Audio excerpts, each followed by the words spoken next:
र सर्वप्रथम त परमेश्वर पितालाई धन्यवाद गुरु येशू मसीहको नाममा परमेश्वर र उहाँको पुत्रको लागि जोरदार ताली सम्मान गरिदिनु होला। साथै हिजो यसरी ज्ञान मार्ग केन्द्र खुलाउनु हाम्रो धन्यवाद ढामुलाई मेरो तर्फबाट नमस्ते, उहाँको लागि पनि जोरदार ताली सम्मान गरिदिनु होला।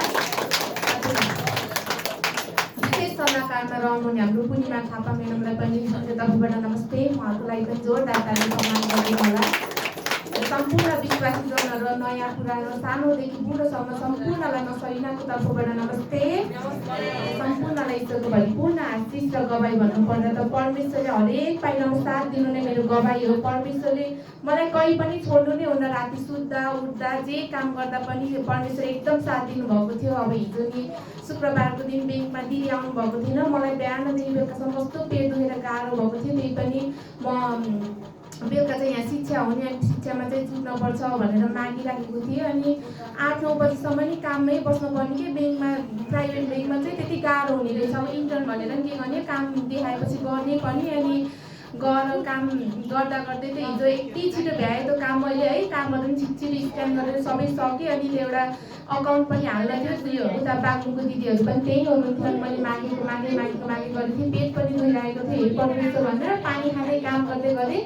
अनि 4:30 बजी त म घर आइसकेको थिएँ। परमेश्वरलाई एकदमै धन्यवाद, यहाँ आएर पनि म यहाँ शिक्षामा जुट्न सफल भएँ। किनकि जहाँ इच्छा त्यहाँ उपाय निकालिदिनु हुँदो रहेछ। परमेश्वरसँग मागेपछि नपाउने केही पनि नरहेछ। मेरो इच्छा थियो यहाँ आउने, तै पनि परमेश्वरले पुऱ्याइदिनु भयो। पितालाई त एकदमै धन्यवाद गुरु येशू मसीहको नाममा। र मैले चाहिँ एउटा शिक्षा जस्तै भन्नुपर्दा चाहिँ हामीले चाहिँ सबैभन्दा पहिला चाहिँ परमेश्वरसँग माग्नुभन्दा अगाडि उहाँको आराधना गर्ने रे कि, उहाँलाई म्याग्निफाई भनेको बढाउनु रे कि। परमेश्वरलाई बढाएर परमेश्वर हजुर महान हुनुहुन्छ, हजुर जस्तो पवित्र कोही पनि छैन भनेर माग्ने रे कि है, उहाँलाई आराधना गर्ने रे। त्यही नै हो कि सबैभन्दा हामीले पहिला गर्नुपर्ने चाहिँ आराधना हो रे कि। जस्तै अब वचनमा नि लेखिएको छ, मत्ती 8:2 लेखिएको छ, एकजना कुष्ठरोगी उहाँ कहाँ आयो र उहाँको अघि घुँडा टेकी उसले यसो भन्यो, हे परमप्रभु तपाईँको इच्छा भए मलाई निको पार्न सक्नुहुन्छ अरे। त्यो कुष्ठरोग भनेको एकदम नराम्रो रोग हो रे कि त्यो टाइमको। जस्तै हामीले सर्पलाई मथि तेल खनायो भने कस्तो त्यो त्यसको चौटा झरेर जान्छन्, त्यो सर्पको हड्डी पुरै दिन्छन्। त्यो कुष्ठरोग भने त्यस्तै हो कि मान्छेको शरीर पुरै झरेर चौटा झरेर कति गाह्रो हुन्छ है त्यो कुष्ठरोग भएको मान्छे परमेश्वरसँग आएर घुँडा टेकेर माग्यो अरे कि। हामीले पनि त्यस्तै गर्नुपर्छ कि हामीलाई कि समस्या आयो भनेर समस्याको पछि होइन कि परमेश्वरसँग भाग्ने गऱ्यो भने हाम्रो काम बन्छ है। त्यो कुष्ठरोगी आएर घुँडा टेकी, हे परमप्रभु तपाईँको इच्छा भयो मलाई निको पार्न सक्नुहुन्छ अरे। उसले त मलाई यस्तो गाह्रो बन्छ यहाँ हो भनेर त रोएन, उसले चाहिँ हजुरको इच्छा भयो मलाई निको पार्नुहुन्छ भनेर क्लियर एक शब्दमै भनेछ। अनि उहाँले चाहिँ आफ्नो हात पसारेर त्यसलाई छुनुभयो र भन्नुभयो, म इच्छा गर्छु तिमी निको भइजाऊ रे। एक शब्दमै प्रार्थना गरेर उसले घुँडा टेकेर मागेपछि हामीले नपाउने केही रहेछ त है। कुष्ठरोग जस्तो रोग निको भयो भने हाम्रो रोगहरू त केही पनि होइन, हाम्रो समस्या केही पनि होइन। जस्तो ठुलो चट्टान, जस्तो ठुलो पहाड जस्तो समस्या पनि परमेश्वरले चिरेर छाड्नुहुन्छ कि हाम्रो लागि है। अनि एक शब्दमै तिमी निको भइजाऊ भनेपछि त्यो कुष्ठरोग उतिखेर निको भएको थियो अरे क्या। मैले हिजो एउटा गवाई पनि सुनेको थिएँ। एउटा सानो बच्चाको चाहिँ, बच्चा भन्दा नि हामी जस्तै एजको चाहिँ उसको मम्मीलाई क्यान्सर भएको थियो अरे है। क्यान्सरको पनि लास्ट स्टेजमा पुगेको थियो अरे। अनि हस्पिटलमा चाहिँ 3 महिनाको डेट दिएको थियो अरे कि उसको मम्मीलाई चाहिँ 3 महिनामा चाहिँ 3 महिनाभन्दा उता जाँदैन भनेर भनेको थियो अरे। अनि त्यो बच्चालाई त अब आफ्नो आमा साथमा नहुँदा कति पीडा पर्छ है। हाम्रो मम्मीलाई पनि एकछिन नदेख्यो भने कति गाह्रो हुन्छ नि त है। उसले त अब 3 महिना भनेको कति त हुन्छ र है, दिन प्रतिदिन गइहाल्छ। उसले चाहिँ परमेश्वरसँग एकदम विश्वासी जनहरूले हुनुहुँदो रहेछ। तर उसले चाहिँ मेरो मम्मीलाई क्यान्सर छ अब म के गर्ने होला भनेर होइन कि, उसले चाहिँ धन्यवाद मात्रै दिएछ अरे कि 3 महिनासम्म। पिता हजुरलाई धन्यवाद, हजुरको इच्छा भयो यो काम पनि हुन्छ, हजुरले निको पार्नुहुन्छ भनेर भनेछ अरे कि। उसले चाहिँ अब मेरो मम्मीलाई क्यान्सर छ म के गर्ने होला भनेर भोलिको बारेमा नसोचिकन परमेश्वरलाई मात्रै धन्यवाद दिएछ है। 3 महिना बिति गयो अरे, उसको मम्मीलाई केही भएन अरे। 5 महिना बित्यो अरे, केही पनि भएन अरे। 6 महिना पनि बित्यो अरे, केही पनि भएन अरे। पछि हस्पिटल गएर चेक गर्दा त त्यो उसको शरीरमा क्यान्सरको नामो निशानै थियो अरे कि है।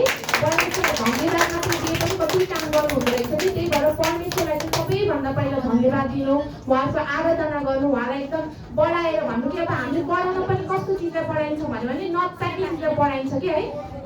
अब मलाई केही समस्या छ है, मलाई समस्या छ भनेर अब मैले प्रार्थना होला न समस्या छ, मलाई समस्या समस्या भएर अब मैले त्यही समस्यामा जोडिदिएँ भने त्यही कुरा बढ्छ अरे कि अब मलाई टाउको दुख्यो अब मैले प्रार्थना गरिसकेपछि त मलाई सन्चो भइसक्यो भनेर मागेपछि त मैले सन्चो भयो भनेर बुझ्नुपर्छ कि अब कसैले सोध्यो भने मलाई टाउको दुखेछ या हो भन्न ल्यायो भने हामीले त्यही चिजलाई बढाइराखेको हुन्छौँ अरे कि त्यही भएर बढाउने पनि दुई प्रकारको हुन्छ नि त हामीले के चिजलाई बढाइन्छ हामीले अब नराम्रो चिज भन्नाले अब नराम्रो चिज त परमेश्वरबाट आउँदैन सबै राम्रो चिज आउने भनेको परमेश्वरबाट हो हामीले चाहिँ एकदम आफू चङ्गाई हौँ भनेर त्यो कुरालाई बढाउनु पर्छ कि ताकि हाम्रो पनि चङ्गाई हुन्छ नि त हामीले एकदम विश्वास गरेपछि नपाउने केही पनि हुँदैन कि है हाम्रो हातमै शक्ति दिनुभएको छ कि हाम्रो परमेश्वरले चाहिँ हामीले अरूलाई चङ्गायो भने चङ्गाई पनि हुन्छ त्यही भएर एकदम ध्यान दिएर बोल्नुपर्छ कि कुन चिजमा फोकस गरिन्छ त्यसलाई हामीले एकदम ध्यान दिनुपर्छ कि कसरी बोलिन्छ होइन अब झुक्केर पनि आफ्नो बारेमा नराम्रो बोली अरूको बारेमा नराम्रो बोली गर्नु हुँदैन कि किनकि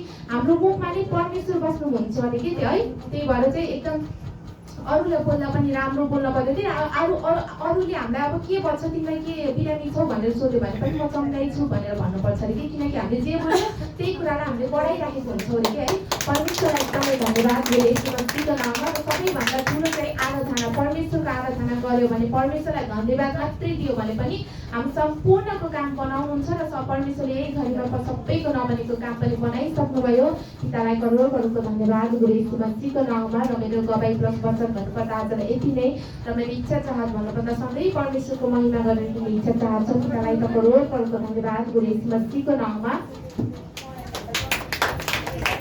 सम्मान गरिदिनु होला।